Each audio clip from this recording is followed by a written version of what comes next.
આજે આપણે વિજ્ઞાન વિષયમાં અભ્યાસ કરીશું. ગઈકાલની સાથે તમને એક વાત કહું. હું સ્કૂલેથી ઘરે જતો હતો અને કૂતરો જોયો. કૂતરો બસવા લાગી માનતો. મેં ખૂબ ઝડપી ભાગી ગયો ને. પછી મને અચાનક ધ્યાનમાં આવ્યું કે મેં કેટલું ઝડપી દોડ્યું. આવું ભયના કારણે કેટલું ઝડપી દોડ્યું. ને કેટલું લાંબુ અંતર કેટલું જલ્દી કાપ્યું. આવું ભયના કારણે કોઈ તમે એવો અનુભવ કર્યો છે કે તમે ખૂબ ઝડપી દોડ્યો હોય? અનુભવ હા જણાવો તમે. આજે જ કોલેજમાં લેટ થઈ જતો હતો એટલે મેં જલ્દી ઝડપથી આવી ગઈ. તમને ખબર પડી કેટલી ઝડપી આવી હતી? ને પહેલા જેટલા સમય લાગ્યો તેના કરતાં જલ્દી સરસ. હવે એવા કોઈ બીજા અનુભવ તમે કર્યા છે કે હા તમે જાઓ? એક દિવસ પહેલા તો પાસ ની બનેલો હતો એટલે ટ્રેનની ટિકિટ કઢાવવાની ને તે પ્લેટફોર્મ પર 1 પર જવાનું. ટ્રેન પ્લેટફોર્મ 2 પર આવે ને ટાઈમ થઈ ગયો તો રિક્ષા જલ્દી નહીં ભરેલી એટલે ટાઈમ એકદમ થઈ ગયો. તો એટલી જલ્દી એક તો ફાટક ક્રોસ કરવાનો ત્યાં રસ્તો નહીં મળે એટલે એટલી જલ્દી ટિકિટ લેવા ગઈ પણ પછી એટલે ત્યારે બહુ જોર ફટાફટ થઈ ગયા ટિકિટ ના એટલું ઝડપી તમે હા. અચ્છા એકદમ તરત નિર્ણય લીધો અને તરત ભાગવાનું ચાલુ કરી દીધું. હવે કેટલાક ઉદાહરણો જાણો કે આપણે પગમાં ઠોકર વાગવી, રસી મૂકવી તો કેટલું ખાસ થઈ જાય. આવું કેવી રીતે થતું છે? ચાલો આપણે થોડી પ્રવૃત્તિઓ કરીએ. પ્રવૃત્તિઓમાં પહેલા આપણે ધારો કે મમ્મી આપણને કારેલાનું શાક આપ્યું અને ખાધું. કેટલું ગમતું લાગે આપણને, સ્વાદની ખબર પડી જાય. અને જલેબી મૂકી હોય તો વળવા એટલું ગમે આપણને. ખબર પડી જાય કે જલેબી છે ત્યાં કારેલું છે.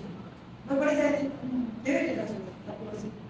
જીભનો સંકેત મગજ સુધી કેવી રીતે પહોંચવાનો છે? ચાલો આપણે એક પ્રવૃત્તિ કરીએ.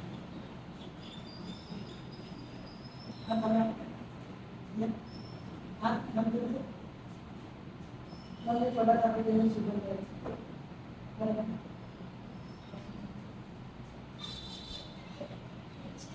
સરસ વેરી ગુડ. સાચા છે. ઇસ્લામ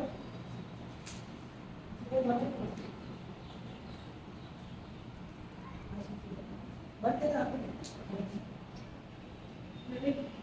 જોવામાં તમને ખબર પડી ગઈ કે આ શું છે. બીજી પ્રવૃત્તિ હા બરાબર. હા કાકો પણ કરી દો. હા કાકો પણ આખા જાણો છો કહે છે. હા સરસ વેરી ગુડ.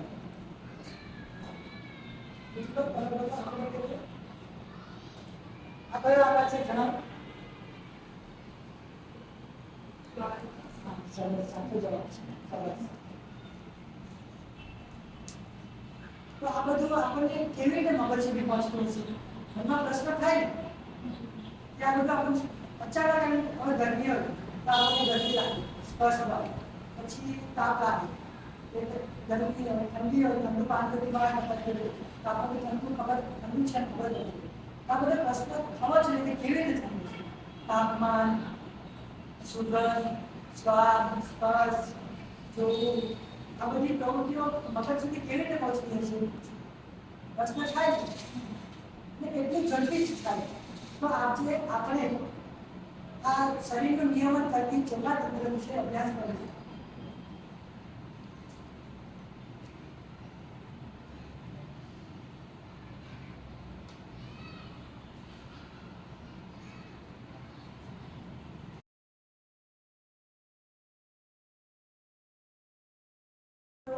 આજે આપણે વિજ્ઞાન વિષયમાં અભ્યાસ કરીશું. થોડા દ્રશ્યો આપણે જોઈએ છીએ. ચાલો દ્રશ્ય જોઈએ. દ્રશ્ય નંબર 1.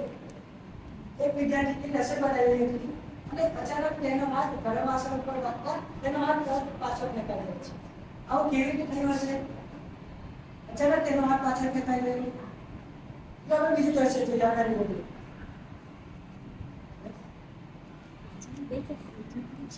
એક વિદ્યાર્થીની ચાલી રહી હતી અને તેનો પગમાં ઠોકર વાગતા એ દર્દનો અનુભવ થાય છે. ઠોકર પગમાં અને મગજ સુધી સંકેત પહોંચી ગયો કે ઠોકર લાગી છે અને તરત જ તેનો અનુભવ થયો. આવું કેવી રીતે થતું હશે?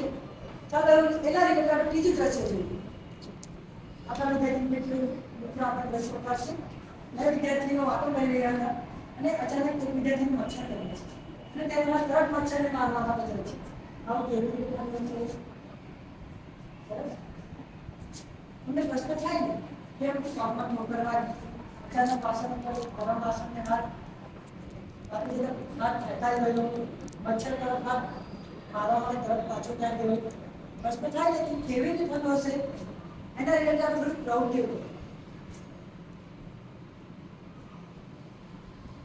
હવે આપણે છે ને આંખો બંધ કરીને જે વિદ્યાર્થીનો બોલો આંખો બંધ કરશે અને એ સુગંધ દ્વારા વસ્તુની પરખ કરશે. અને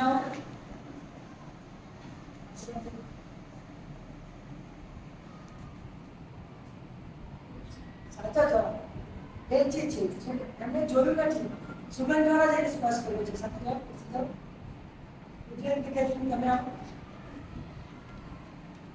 બંધ કરી સુગંધ દ્વારા શું છે કહો. હા સાચો જવાબ. તો સુગંધ દ્વારા એટલે વસ્તુની પરખ થઈ ગઈ. હવે આપણે આકાશ દ્વારા સ્પર્શ દ્વારા વસ્તુની પરખ કરીએ. ચાલો હા આંખો બંધ. કયો આકાર છે? સરસ સાચો જવાબ. વિદ્યાર્થી કોણ શું થશે જવાબ આપશે? આંખો બંધ. આ આકારનો આકાર કયો છે જવાબ? સરસ વેરી ગુડ. આ તો સ્પષ્ટ દ્વારા આપણે જોયું કેવી રીતે આપણા ક્લાસરૂમમાં ઘણા બધા કલરો દેખાય છે રંગો. તમે મને જણાવી શકો આ કયા કયા રંગો છે? લાલ, પીળો, કેસરી. આ આપણે જોઈ શકીએ છીએ અને તેથી જોઈને આપણે એને જાણી શકીએ છીએ કે આવા કલરના રંગો છે. સરસ વેરી ગુડ. પછી તમને પ્રશ્ન થાય ને કે આ બધા સંકેતો મગજ સુધી આટલી ઝડપી કેવી રીતે જતા હશે?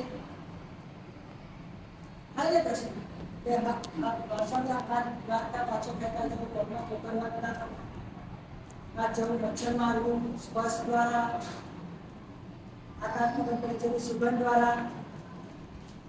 તો આજે આપણે ચેતાતંત્રનો અભ્યાસ કરીશું.